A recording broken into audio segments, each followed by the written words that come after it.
Madame Revo Dallon, 1 minute.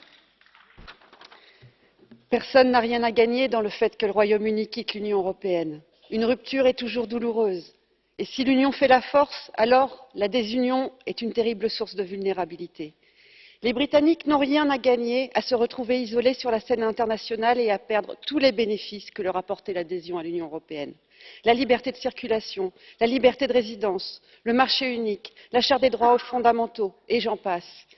L'Union européenne, elle aussi, sera perdante, amputée d'un membre, affaiblie dans plusieurs de ses politiques, avec des millions de ressortissants à l'avenir incertain. Là encore, la liste est longue. Mais si la peine que ressentent aujourd'hui tous les pro-européens est vive, nous restons néanmoins des responsables politiques.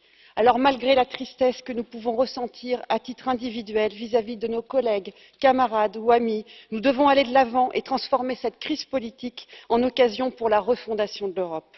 Il nous faudra nous battre pour que les citoyens soient la première priorité des négociations de sortie du Royaume-Uni, puis de l'éventuel partenariat qui suivra.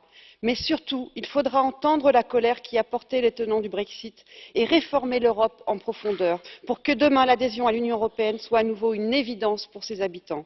L'Europe de la protection, de la paix, de la prospérité, l'Europe que nous aimons doit retrouver toute sa splendeur. Le sursaut démocratique sera la condition de la survie du projet européen. 1.5 minutes, Monsieur Prost.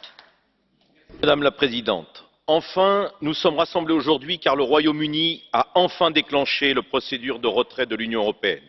Et le moins que l'on puisse dire, c'est que le chemin a été long, synonyme d'une certaine impréparation du gouvernement britannique.